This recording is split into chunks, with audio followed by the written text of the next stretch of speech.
No Evangelho comentado de hoje, nós vamos dar prosseguimento ao capítulo 11º do Evangelho segundo o Espiritismo, que é amar o próximo como a si mesmo. E hoje, juntamente com o Daniel, nós vamos tratar do subcapítulo que é dar a César o que é de César.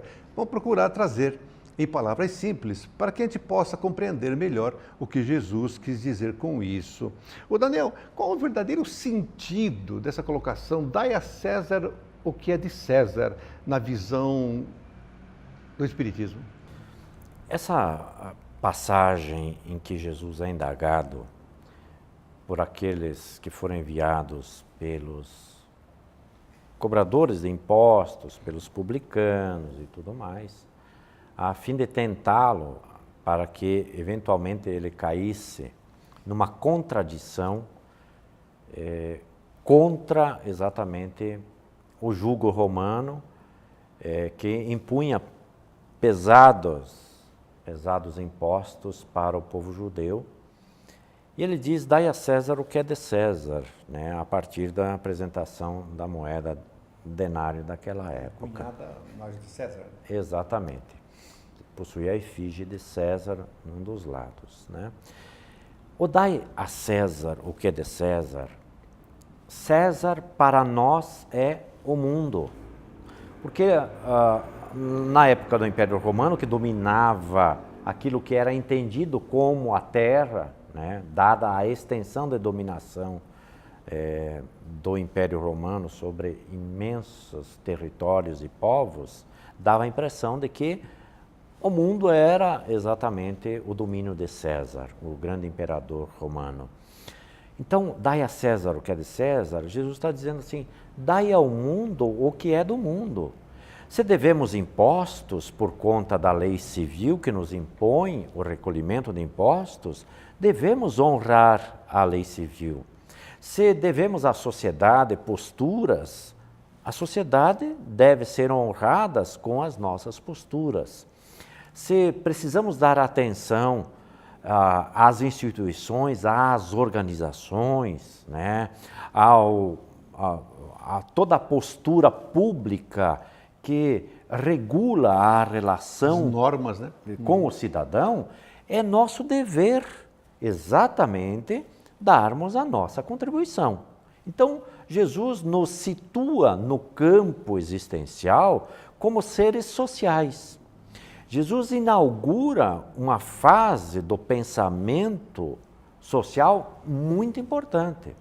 Recordemos que é ele quem vai valorizar e trazer a mulher para o centro da convivência humana, né? Então, Jesus foi esse elemento que fez com que as ideias da sociedade se organizassem. Então, ele, a partir deste ensino que pode parecer simplório, mas não é, aliás, é profundo este ensino, ele diz assim, você está inserido numa sociedade, ela precisa de você tanto quanto você precisa dela. O Espiritismo vem nos ensinar uma lei divina, portanto é uma lei moral, chamada lei de sociedade. O homem, o ser humano é um ser gregário, ele tem necessidade do outro. Nós não somos uma ilha, nós somos um continente, né? Então nós dependemos, o nosso nível de interdependência com os demais seres, com os demais setores da sociedade, é inimaginável, né? Quando o arroz vai para a panela no nosso lar, a gente não se dá conta que o camponês, que o produtor semeou, colheu... Tem uma cadeia, né, a ser vencida até.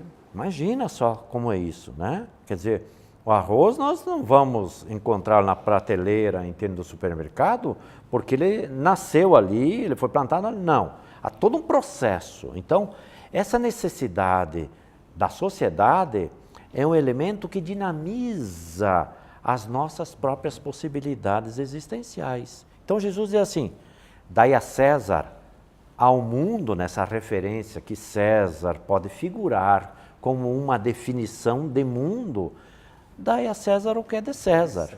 Exatamente. Né? Então, dê a sua contribuição ao mundo, porque você precisa do mundo até para contribuir em melhorá-lo. Porque aquilo que você recebe do mundo também faz com que você se melhore. Observemos os medicamentos hoje. Há 50, 100 ou há 200 anos atrás, não existiam os medicamentos que existem hoje. Né? Então, como é que nós chegamos nesse processo? É porque alguém adentrou um laboratório, entregou-se em jornadas infindáveis para pesquisas e descobertas. Deu dele para isso. O que é isso? É a sociedade, em favor da própria sociedade. Exatamente. Então, quando nós fomos convidados para vir ao planeta Terra, entende? Nós viemos convidados por Jesus para que dessemos a nossa contribuição. Por isso que ele diz assim, dai a César o que é de César, dai ao mundo o que é do mundo, para que quando nós sairmos do mundo, a gente tenha exatamente na nossa cota de contribuição o laurel da experiência vivenciada aqui e efetivamente termos merecido o convite dele para o planeta. Porque a gente vem para cá, não é para passar férias, nós viemos aqui para trabalhar. Desenvolver virtudes. Desenvolver as nossas potencialidades. Né? Então, quando ele diz, dai a César o que é de César, é para que a gente se situe na nossa responsabilidade em tudo quanto nós atuamos. No trabalho, na sociedade, na casa espírita, no templo evangélico, na igreja católica, não importa, na mesquita, aonde nós estivermos, ali nós somos chamados para o palco do mundo. Né? Aliás, é exatamente nesse ponto, Daniel, que eu queria me deter um pouco mais. Há tempo de César, dai a César o que é de César. Sim. E no sentido prático hoje, de vivência, aqui nos dias de hoje, Daniel, como nós poderíamos agir para dar a Deus que é de Deus e ao homem que é do homem? Pois é, essa é a outra, por assim dizer, é o outro lado da moeda. Se num dos lados havia a efígie de César, no outro lado, por certo, Jesus faria a referência de que também nós devemos dar a moeda a Deus. O dai a César é ao mundo e a Deus o que é de Deus. Ou seja, nós estamos no mundo, mas nós não somos do mundo. Temos repetido aqui esse jargão. Nós estamos aqui, mas não somos daqui. Nós somos seres espirituais, imortais, portanto. Nós não podemos pensar em Deus somente no instante ou para depois da nossa morte. Nós somos enviados do Criador para dinamizarmos o planeta, a sociedade, a nós próprios, a partir da condição de espíritos imortais que somos. Co-criadores de Deus. Porque muitas pessoas vêm para cá e se esquecem que são espíritos imortais. Acham que a vida precisa ser vivida toda ela aqui no planeta, no mundo material, corporal. Entende? Então, empenham-se na matéria como se não existisse mais absolutamente nada. E se esquecem do Espírito. Então, quando Jesus diz assim, dai a Deus o que é de Deus, ou seja, que a gente não perca essa conexão com o Criador. Né? Porque nós somos espíritos imortais. E a gente tem essa relação que não se rompe nunca com este Ser Supremo chamado Deus. Chamado Deus, né? Para que nós possamos entender, né, Daniel, melhor a vida, nós teríamos que transcender um pouco aquilo que era de César. Sim. Certo? E irmos encontro o que é de Deus. E para irmos encontro o que é de Deus, nós buscamos sempre em Jesus, porque Ele é o nosso modelo, nosso guia, e Ele que nos trouxe todos os ensinamentos para que nós possamos um dia sentir Deus em nossos corações. Então, aquele que tiver oportunidade de ler sobre a doutrina espírita, estudar a doutrina espírita e viver a doutrina espírita, ele está vivendo os ensinos de Jesus. O Espiritismo, em palavras simples, volta já já.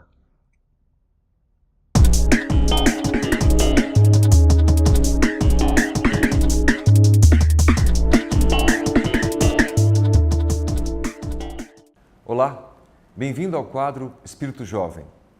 Nós costumamos abordar os temas de educação, da mudança de hábitos tão necessária a uma nova sociedade, a transformação para um novo mundo, para um mundo melhor. Na obra O Livro dos Espíritos, e em toda a temática espírita, há a discussão proposta por Kardec, questionando os espíritos luminares, a respeito do que é necessário para as nossas vidas, o que é supérfluo às nossas vidas. E os Espíritos nos ensinam, com bastante profundidade a esse respeito, e também simplicidade, dizendo que a natureza nos provê a sociedade com tudo o que nós precisamos para a nossa evolução. Quando há falta, quando alguém sente falta de alguma coisa, quando não há o necessário de forma básica para alguém, é sinal de que outra pessoa, outra sociedade está abusando desse contingente de situações e coisas que a natureza deveria nos prover. Portanto, em a natureza, tudo tende ao equilíbrio. Há todo um complexo de situações e coisas, de alimentos, que pode prover o ser humano em todas as suas necessidades. Quando falta para um, é exatamente o motivo ou a causa de que algum outro está absorvendo muito mais do que o necessário. E esse desequilíbrio faz com que alguém tenha para si muito mais do que precisa para viver, em detrimento de outro que tenha muito pouco para a sua própria sobrevivência. Joana de Ângeles, espírito, por Divaldo Franco, abordou naquela série temática das obras psicológicas de Divaldo Franco e Joana de Ângeles, falando da psicologia transpessoal, e cita um autor, Abraham Maslow. Analisando a obra de Maslow, vemos que o principal, a sua essência, a chamada pirâmide das necessidades, ou a hierarquia das necessidades de Maslow. E nela nós percebemos a temática de Maslow dizendo o seguinte: nós, seres humanos, na medida que temos uma necessidade satisfeita, nós criamos uma segunda categoria de necessidades. E assim, sucessivamente, até a mais alta, o ápice das necessidades, que é a autorrealização. O ser humano está realizado consigo próprio, usando dos seus meios, dos seus talentos, para chegar a um fim nobre, que é a própria evolução em si. Diz Maslow que na base da pirâmide estão as necessidades mais básicas, as primeiras. O dormir, o comer, o sexo, as necessidades primeiras que satisfazem a nossa sobrevivência. Se nós temos esse conjunto de necessidades satisfeitas, nós criamos uma segunda categoria de necessidades, que são as psicológicas, a autoestima e, antes dela, a segurança. Uma casa própria, um emprego, uma estabilidade. É natural e instintivo de cada um de nós que, depois das necessidades básicas, nós tenhamos essas de segurança. Na sequência, nós criamos um conjunto maior de necessidades psicológicas. E assim vai nesse processo, passando pelo amor, pela autoestima, até chegar à autorrealização. É uma temática bastante interessante e linda, na medida que mostra o ser humano evoluindo. Quando ele consegue satisfazer, mediante sua inteligência, os graus de civilização de uma sociedade, um conjunto de necessidades, ele vai criando outras, até chegar ao ápice da evolução, que é estar pleno, feliz e realizado consigo mesmo. Ocorre que outros pensadores da área de negócios, por exemplo, do marketing, pegam ou se apropriam desse conjunto de necessidades, ou dessa análise em si, e fazem uma outra conta, muito mais consumista, dizendo eles: aquele ser humano que está na base da pirâmide precisa de produtos básicos para viver. E assim que ele tem esses produtos em suas mãos, satisfeitos, ele cria uma segunda categoria de necessidades.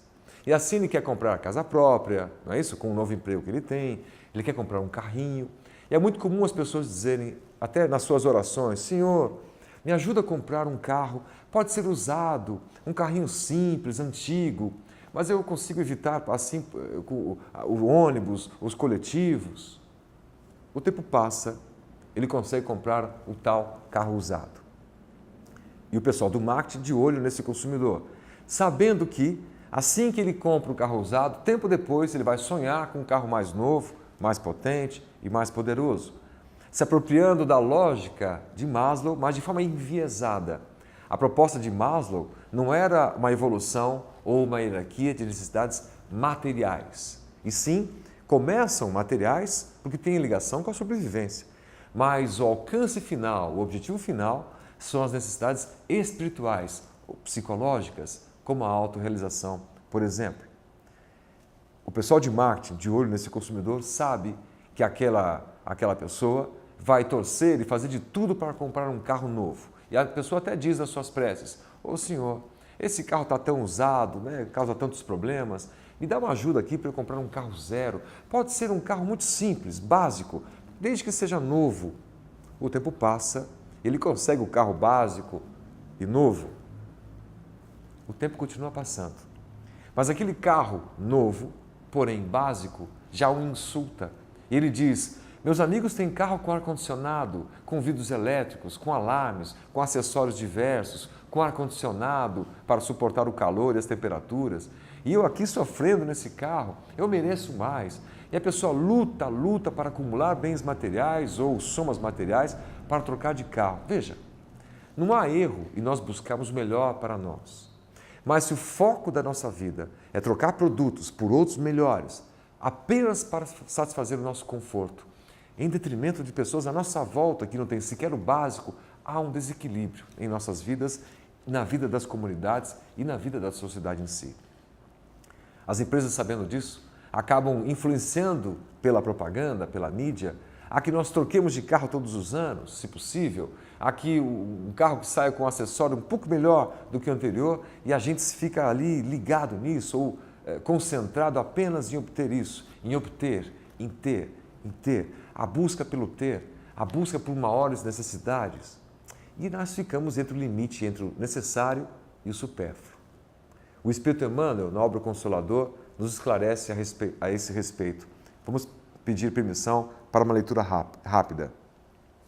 O gosto pelo supérfluo é prejudicial ao homem, ou isso não tem qualquer importância? Perguntam. Resposta de Emmanuel. O gosto pelo supérfluo é prejudicial ao homem, e os desregramentos que provoca fazem com que a natureza animal tenha nele preponderância sobre a natureza espiritual. Ademais, o atrativo dos bens materiais funciona como prova para o espírito que passa pela experiência reencarnatória. A civilização avança e, na medida que ela avança, novas ordens materiais acontecem. É natural que nós tenhamos um conjunto, um acesso maior a um conforto material. Mas essa busca material não deve ser a essência do homem, não deve ser o seu ponto de chegada, não deve ser o viés de sua vida, o combustível de sua alma. A busca espiritual vem muito antes e é muito mais importante. A somatória de aprendizados, de talentos, de conhecimentos é o que torna o homem um ser melhor. Quando falta algo básico para um, é sinal que um outro tem de sobra supérfluo. Este pensamento que torna a natureza, ou entendendo que a natureza a tudo equilibra, os desequilíbrios são causados pelo próprio homem. E é o próprio homem quem deve saná-los. No mundo de hoje, com bilhões de pessoas, perguntam novamente a Emmanuel: a superfície da Terra é suficiente para assegurar a alimentação dos mais de 6 bilhões de criaturas que aqui vivem à época que o livro for escrito? E se a população terrena continuar a crescer, haverá alimento para todos? Responde com sabedoria o Espírito Emmanuel pelo iluminado Chico Xavier. Em suas experiências evolutivas, os homens passam por privações e situações difíceis, em que lhes falta até mesmo o essencial à sobrevivência. Mas essa situação extrema geralmente ocorre por pura imprevidência das pessoas. A Terra, ensinam os espíritos superiores, produzirá sempre o necessário se o homem souber contentar-se com o necessário. Se o que ela produz não lhe basta a todas as suas necessidades, é porque ele emprega no supérfluo recursos que poderiam ser aplicados na obtenção do necessário. vamos refletir em nossas vidas o que é necessário para nós vivermos com conforto e o que estamos alentando como supérfluo. Fundamental entendamos isso para que mudemos de hábito, transformando o supérfluo em necessário em nossas vidas.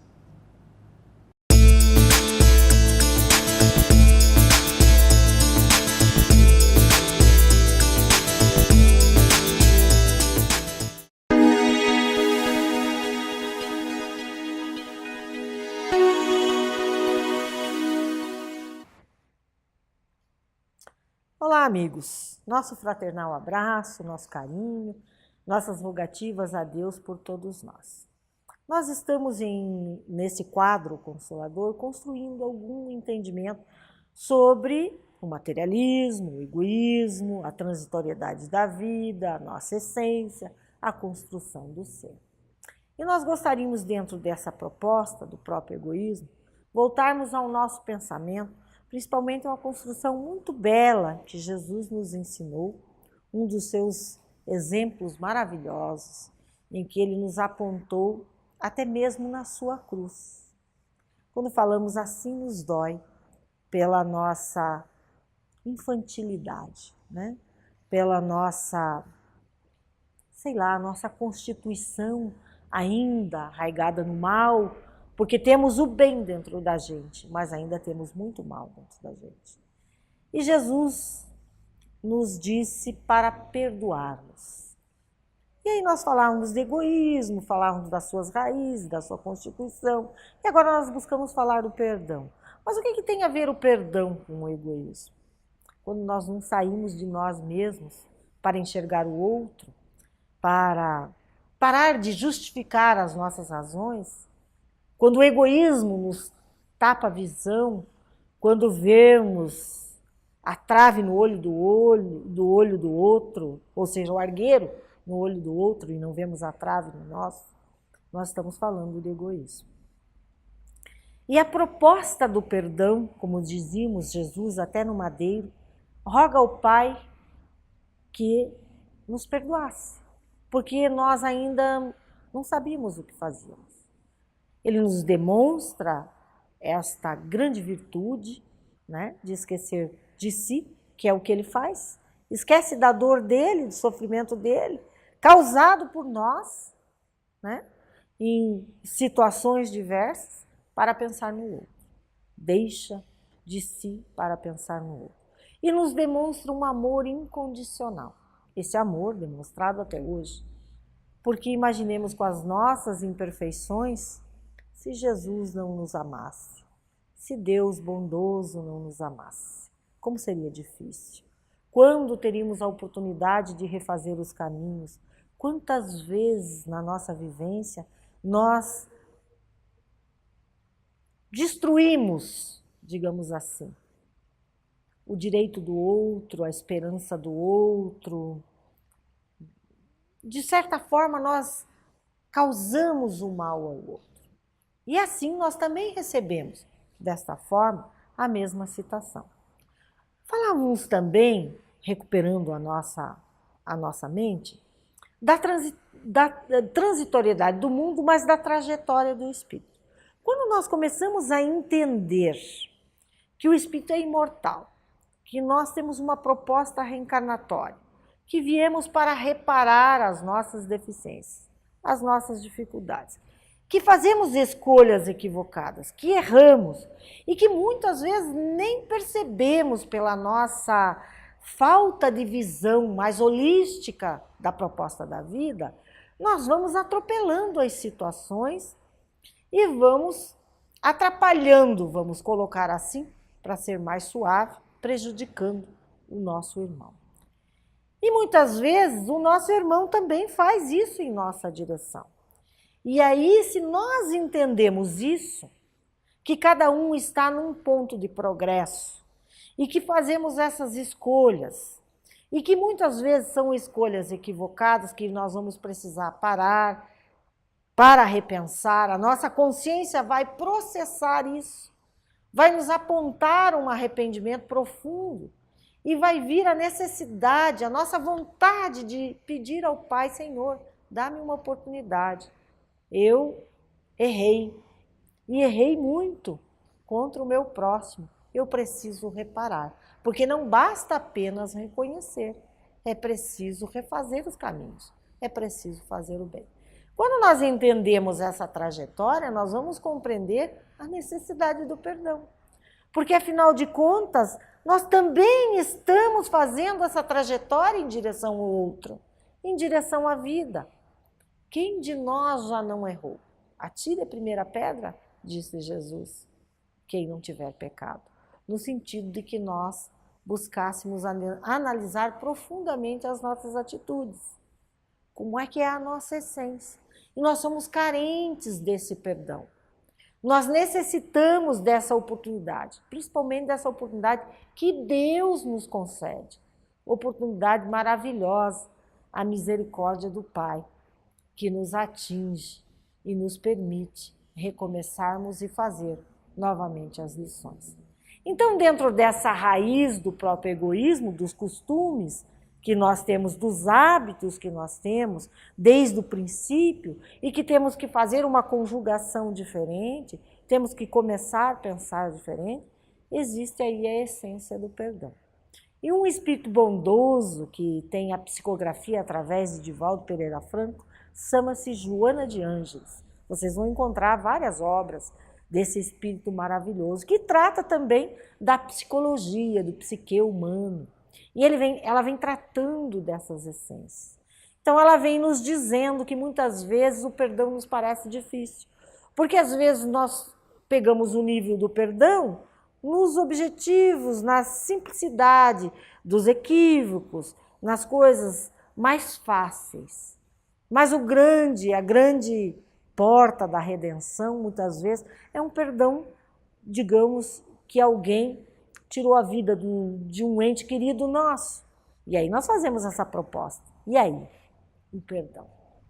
E aí ela nos ensina a desculpa, ela nos ensina a misericórdia, ela pergunta para nós, tem capacidades de ver o estágio que a criatura está, o quão miserável ele ainda é, e quanto talvez eu já tenha passado por esses caminhos. É capaz de ver esta criatura também como filho de Deus, nesse sentido da vida? Então é capaz de oferecer a ele a tua misericórdia, a tua compreensão. Começa por desculpá-lo. Começa essa trajetória, ensinando a você mesmo, até que conquistes o verdadeiro perdão. Esquecer de nós para pensar no outro. Não nos esqueçamos disso. Muito obrigado pela sua presença, amiga, pela sua audiência. Continue assistindo o nosso programa Espiritismo em Palavras Simples, agora também no YouTube. Muita paz a vocês.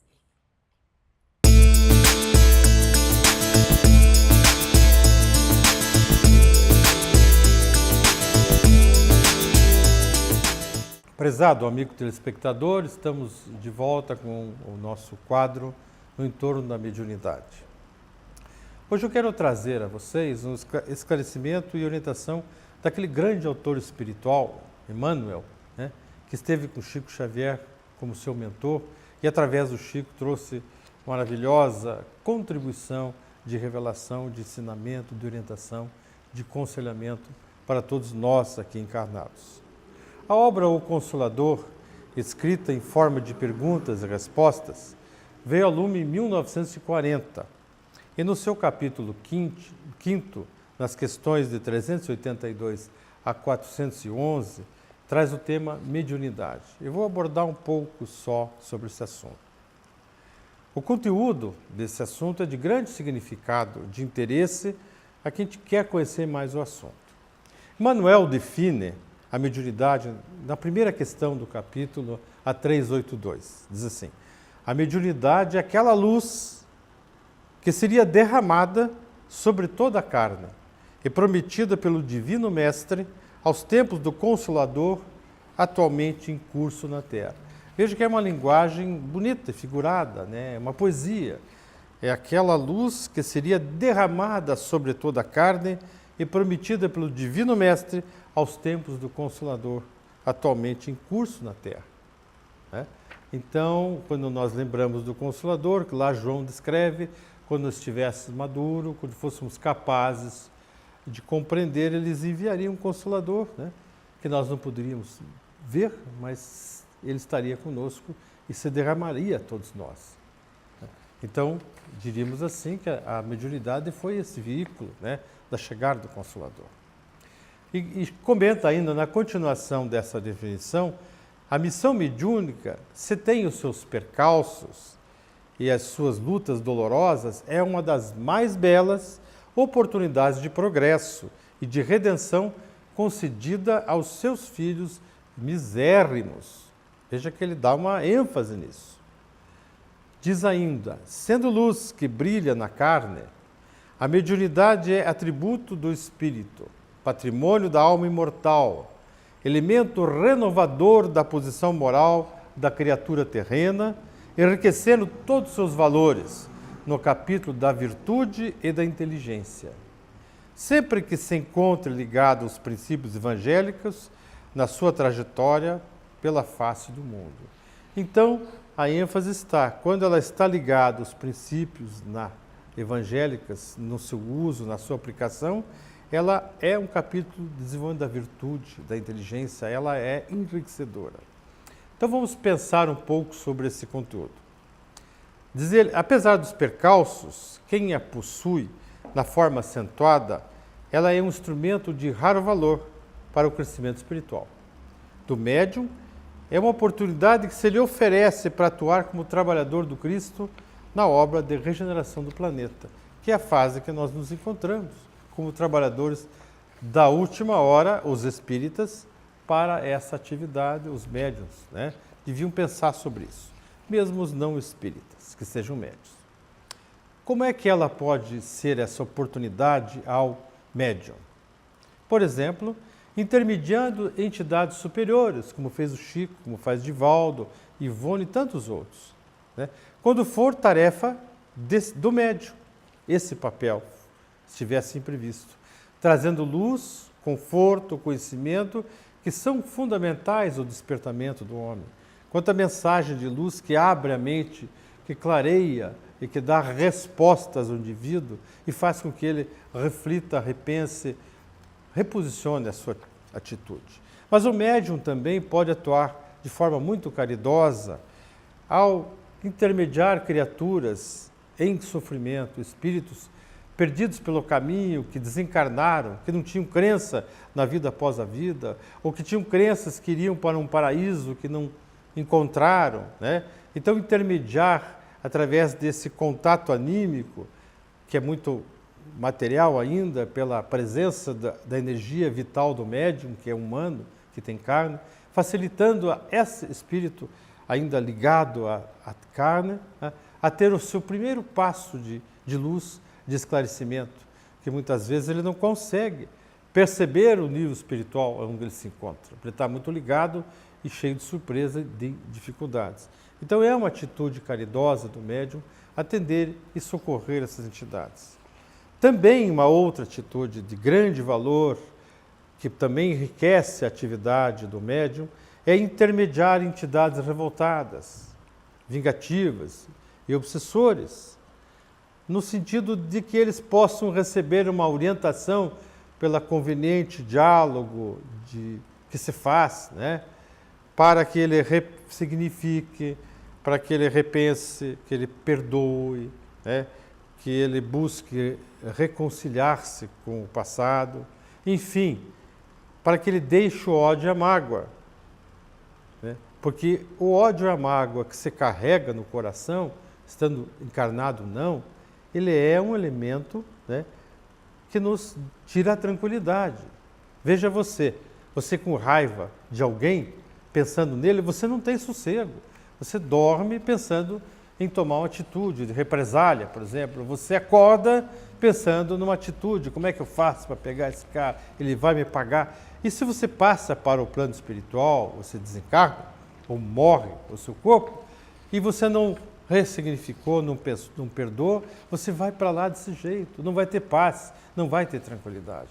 Então isso acontece. Então essa atitude do médium de intermediar é um trabalho nobre, é brilhante, porque ele está a serviço de Jesus de iluminação das almas, tirá-las do sofrimento. Em sua explanação, Emmanuel comenta que não há uma mediunidade mais preciosa do que outra.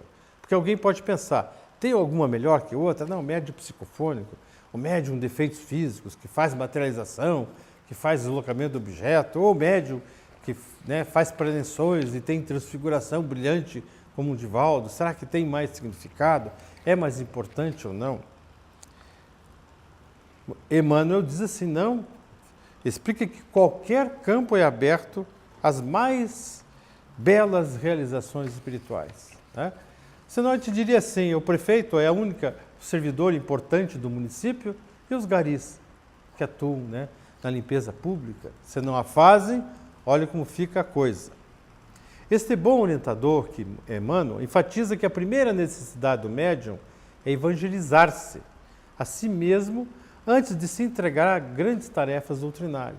Então vejam, o indivíduo tem um passo, que é repensar sobre si, evangelizar-se, melhorar-se, para poder de fato servir como exemplo, para que ele possa também atuar compreendendo os outros. Diz aqui Emmanuel, nessa questão ainda, caso contrário pode esbarrar com o fantasma do personalismo em detrimento de sua missão. Este é um ponto de vital importância. Por quê? O médium é sempre um intermediário. Ele não é fonte, ele não é causa, é meio. Precisa estar vigilante ao intermediar grandes autores, para que não se deixe confundir com esses autores espirituais, alimentando a sua vaidade. A vaidade pode obstar a oportunidade de crescimento espiritual e colocá-lo em risco de obsessão por fascinação. Emmanuel também dá ênfase no assunto, na questão 410, sobre o maior escolho ou obstáculo do apostolado mediúnico. Diz assim, o primeiro inimigo do médium reside dentro dele, mesmo, frequentemente é o personalismo, é a ambição, a ignorância ou a rebeldia no voluntário desconhecimento dos seus deveres à luz do Evangelho.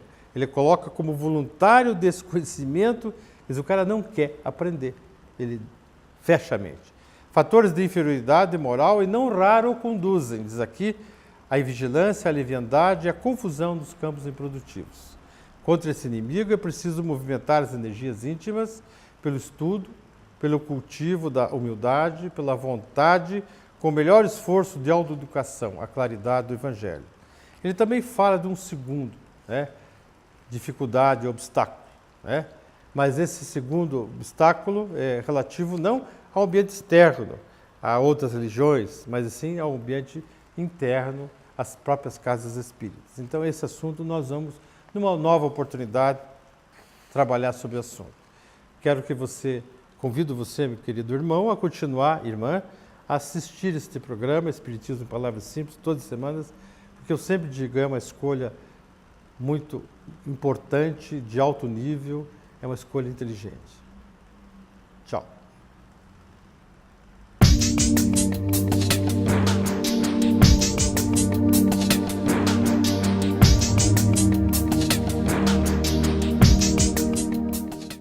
Olá amigos, este é o quadro A Vida em Pauta. Hoje falaremos um pouquinho sobre renovação mental. Nós estamos na Terra para evoluirmos mentalmente, para desenvolvermos valores interiores e crescermos em duas áreas, intelectual e moral, razão e sentimento. A gente coloca aqui simbolicamente, este desenvolvimento, esse progresso é propriedade do espírito. A evolução, diz Carlos Toledo Rizzini, no livro Evolução para o Terceiro Milênio, ele vai dizer que a evolução é o princípio central da lei de Deus. Tudo no universo modifica-se e progride ao longo do tempo. Nada fica estacionado. Em tudo há progresso. O próprio globo que vivemos, esta casa, ela progride, ela evolui. Se olharmos a Terra de 5, 6 mil anos atrás, como nos apresenta algumas questões históricas, era uma habitação difícil, complicada, e ela foi evoluindo e nos ofereceu os recursos para uma vida mais tranquila, mais confortável. Mas para que a vida fique completamente tranquila, é preciso que os valores do coração acompanhem o desenvolvimento do intelecto, da razão, como nos compõem os espíritos. São os dois progressos que devemos desenvolver, razão e sentimentos. Carlos Toledo Rizzini, no livro Evolução para o Terceiro Milênio, em determinado momento ele vai perguntar: quem precisará modificar-se interiormente? Ou seja, quem precisa evoluir, renovar-se mentalmente? Esta é a proposta, esta é a pergunta. E ele mesmo responde: de imediato, todo aquele que. E aí ele vai elencar 16 itens para a gente pensar um pouquinho. Mas precisa de renovação mental de imediato. Não quer dizer que aqueles que não se enquadrem nestes 16 itens não precisem de renovação mental, mas estes podem até postergar um pouquinho mais, né? Mas de imediato, todo aquele que. Eu vou passar os 16 itens para a gente refletir. Cada um, se der tempo, vai anotando. Se não der tempo, depois assiste de novo o nosso programa no YouTube, Espiritismo em Palavras Simples, e você poderá perceber e anotar cada um desses itens e fazer a sua própria análise. Então, precisará renovar-se mentalmente. De imediato, todo aquele. Primeiro item, sinta-se infeliz. Se há um sentimento de infelicidade, alguma coisa não vai bem. Somos destinados à perfeição, somos filhos de Deus. Eu vou falar rapidamente, que são 16 itens, o nosso tempo não nos permite analisar cada um deles. Então você reflete, analisa, vê quantos você se enquadra. Se julgue pouco estimado ou rejeitado. Não trabalhe bem. Trabalho é uma das leis da natureza, todos nós precisamos trabalhar, exceto aqueles que estão impossibilitados por alguma razão física ou algo assim, psíquica. Se afaste dos outros. Nós estamos colocados neste mundo por Deus em sociedade, para que aproveitemos os recursos uns dos outros para o nosso desenvolvimento interior e exterior. Nós precisamos uns dos outros. Se você parar para pensar, por exemplo, você produz o seu arroz, mas se você é agricultor e produz o seu arroz, você fabrica o seu carro? Você produz a sua eletricidade? Então nós precisamos uns dos outros, então precisamos estar uns com os outros. No programa anterior, no quadro A Vida em Pauta, nós falamos dessa casa vigiada que todos nós conhecemos, que passa na televisão. Lá as pessoas mostram como elas são verdadeiramente. E ali falamos que apresentam-se tudo aquilo que está no nosso íntimo realmente. Então, quando pensamos em prazeres excessivos, e só em prazeres, é porque vivemos isso. Estamos ainda distante de valores mais edificantes. Só trabalhe por dinheiro, item 7, só trabalhe por dinheiro ou por projeção social. Também é uma outra situação que precisamos rever. Precisamos uns dos outros, temos que contribuir. Jesus propõe que sejamos caridosos, é o único caminho para o reino dos céus. Então precisamos praticar ações com desinteresse, pensando no outro, pensando no próximo, pensando em nos doarmos um pouco. O trabalho, pelos recursos para nos manter, são necessários, mas também fazermos um pouquinho para os outros é muito importante e é o caminho para o reino dos céus, segundo propõe Jesus. Pense primeiro em si mesmo. Esta é uma outra forma de dizermos do egoísmo. E já temos falado que o egoísmo é a base que sustenta todos os nossos problemas. Todos os nossos problemas, todas as nossas dificuldades, todas as nossas doenças nascem do egoísmo. Então precisamos repensar. Então o item anterior já falava, temos que pensar um pouco mais no próximo. Jesus propõe a caridade como caminho para o reino dos céus. Precise falar ou discutir horas seguidas, como se fôssemos o dono da verdade. E aí perdemos a oportunidade de aprender com as verdades, com as compreensões que os outros têm, por isso estamos vivendo em sociedade. Não suporte ser criticado ou contestados. Nós estamos sempre certos. Se não dá para ser contestado ou criticado, é porque nós acertamos sempre. E perdemos a oportunidade de aprender e perceber que erramos e aprender com os nossos erros. Jesus nos diz, atire a primeira pedra aquele que nunca pecou. Ele foi que temos ciência, o único ser perfeito que teve na Terra. Nós outros ainda somos imperfeitos. Então a crítica, as contestações em relação às nossas ações servem para o nosso crescimento. Então temos que suportá-las e repensar. Leia e estude a pergunta 919 de O Livro dos Espíritos. Item 11. Se considere superior ou inferior aos outros, não somos superiores nem inferiores a ninguém. Apenas estamos em estágios, momentos diferentes, experiências diferentes. Queira mandar sempre. Mandamos e somos mandados. Estamos no mundo onde temos que influenciar e ser influenciados. Tema ser dominado.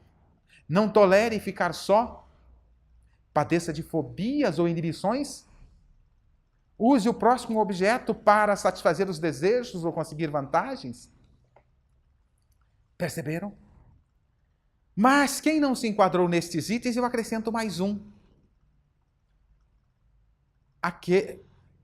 Aquele que não se enquadrou, talvez seja o que mais precisa de renovação mental, porque estamos num mundo ainda em que vivemos estas situações. Portanto, a renovação mental é necessária. É necessário reconhecer, diz Emmanuel, no livro Justiça Divina, pela psicografia de Chico Xavier, é necessário reconhecer que todos nós, espíritos encarnados e desencarnados em serviços na Terra, ante o volume dos débitos que contraímos nas existências passadas, somos doentes em laboriosa restauração. Todos somos enfermos pedindo alta. Então, se olharmos estas questões e olharmos o quanto ainda dependemos da renovação mental, acordarmos para isso, temos que sair atrás da nossa renovação, da nossa transformação. E é urgente, porque a vida não para. E quanto tempo ficaremos aqui? Estaremos perdendo esta reencarnação? Quando poderemos voltar para cumprir aquilo que não cumprimos? Não sabemos. Pense nisso. Continue assistindo o nosso programa Espiritismo em Palavras Simples.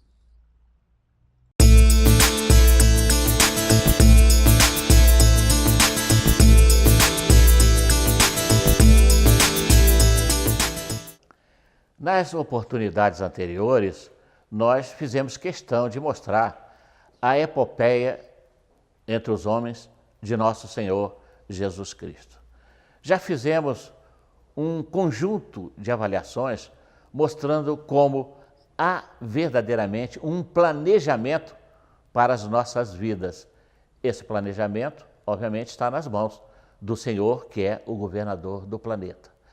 Na última oportunidade, nós mostramos que, em que pese a beleza, a grandiosidade dos seus ensinamentos, do seu evangelho, nós não podemos compreendê-lo ainda hoje como deveríamos. Refiro-me aos próprios cristãos. E Lucas, lembram-se quando eu trouxe o capítulo 2 dos seus registros, quando ele nos fala no Cântico de Simeão que Jesus seria alvo de contradição? E nós mostramos por que é que Jesus foi e ainda continua sendo alvo de contradição. Depois de ter abençoado a Judéia, com tudo que ele nos mostrou, trazendo-nos o poder grandioso de sua alma, começamos ali as perseguições aos nossos próprios irmãos no ano de 35 já. Depois, em 58, essas perseguições passaram para o Império Romano e nós fomos vendo uma sucessão de outros absurdos que acabaram por culminar nas Guerras Santas, chamadas 2 séculos de derramamento de sangue, de linfa pura, no chão que deveria ser abençoado, porque é a criação de Deus. Depois veio a Inquisição, que se transformou no pior capítulo que a história da religiosidade nos lembra, fazendo com que o Evangelho, Deus e o Cristo servissem de instrumentos de perseguição, de tortura, de prisão e de morte. Mas também mostramos que houve reações, embora não aquelas reações que nós gostaríamos que existissem, mas as reações que eram necessárias. A Revolução Francesa, que repudiou o processo religioso daquele período. Depois nós mostramos Karl Marx, com com seu manifesto comunista de 1848, chamando a atenção para o fato de que as religiões estavam servindo de tóxico para o povo. Nietzsche, o Friedrich, filósofo alemão, lembram-se, na sua obra Assim Falou Zaratustra, disse que Deus está morto. Por quê? O Deus dogmático, o Deus da perversidade, o Deus da Inquisição. E isso, então, foi se reproduzindo no tempo, com o passar das décadas. Chegamos, mais recentemente, no período da segunda metade do século passado, com Bertrand de Russell, escrevendo a sua obra Porque Não Sou Cristão, e ele vem e diz taxativamente que as religiões são necessárias, porque não conduzem a humanidade ao progresso que deveria conduzir. Ele que foi Prêmio Nobel da Paz, por ter combatido o mau uso da energia nuclear para fins bélicos. Quantas contribuições nós recebemos? Claro, de cunho materialista, de uma forma que nós não gostaríamos, mas, de uma certa maneira, isso abriu espaço para um processo de renovação humana, como o iluminismo, que viria a abrir espaço para o surgimento da doutrina espírita, que é a recuperação das verdades trazidas do céu por nosso Senhor Jesus Cristo. E a doutrina espírita vem, então, realiza um magnífico trabalho, como João registrou com a promessa de Jesus da vinda do Consolador. Basta nos consultar os capítulos 14, 15, 16, 17 e 26 dos seus textos para verificar claramente que o Consolador é a doutrina espírita. Como Jesus disse que ele pediria um outro Consolador, não era ele, para ficar eternamente conosco. Portanto, Jesus não pode voltar em corpo físico, porque corpo físico não fica eternamente conosco, mas um corpo de doutrina sim, e a doutrina espírita aí está caminhando para 2 séculos de existência, hoje só no Brasil contando com mais de 30 milhões de adesões, de simpatizantes e mais de 4 milhões de praticantes. Por quê?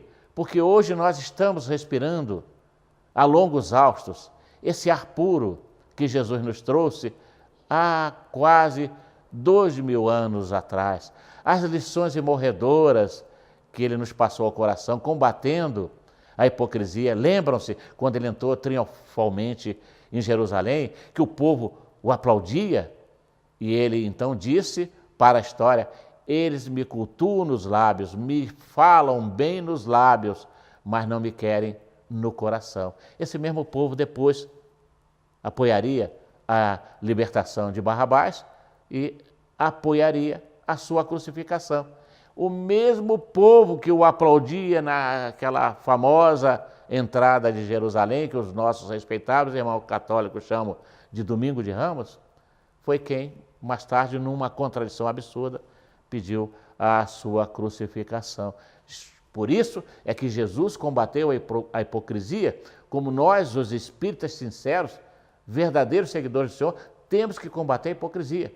Não há mais espaço para esses maus sentimentos que são praticados em nome de Deus, do Cristo e do Evangelho. Como ele nos disse, nós temos que tomar essa água viva da fé, como ele prometeu à samaritana, que recusou dar-lhe água. E o que ele respondeu? Ah, mulher, se tu soubesse quem te pede água, você é quem me pediria. Por quê? Porque ali estava o governador do planeta. Nós temos respeito por umas autoridades que mal conhecemos. A gente tem maior consideração pelos mandantes da terra. Imagina o mandante do céu, imagina o governador do planeta. Por isso Jesus disse: não te admires, porque quem te pede água é o Senhor da vida. E se você me pedisse água, mulher, e eu te daria essa água viva da fé, que se você tomar, você nunca mais vai perder-se entre os labirintos sombrios da terra, como vem acontecendo contigo. Você jamais terá dúvida a respeito das verdades que eu trago ao coração. E assim ele foi dando-nos lições extraordinárias, mostrou seu extremo sentimento de amor pelas criaturas. Está lá no Evangelho, o menor versículo que se conhece de toda a Bíblia. Jesus chorou, simplesmente isso. Por quê? Porque quando ele foi a Betânia para atender as irmãzinhas, e tirar Lázaro daquele estado letárgico, ele sentiu tanta dor, tanta pena, tanta piedade pelos sentimentos daquelas duas, que ele acabou por chorar. Vejam que coisa extraordinária. O espírito mais puro que nós conhecemos, o nosso modelo e o nosso guia, chorou diante de uma crise familiar envolvendo apenas 3 jovenzinhos. Por isso, meus irmãos, é que nós costumamos perguntar, quando duvidam da grandeza do Senhor e de quem Ele verdadeiramente foi: quem se manifestou na terra acima dele? Buda foi realmente um grande missionário, não tem dúvida nenhuma, como Sócrates também foi um grande missionário, como Platão, como lá na Ásia, no Oriente Distante, Confúcio, né? Lao Tse e tantos outros, mas nenhum deles foi tão grande quanto Jesus.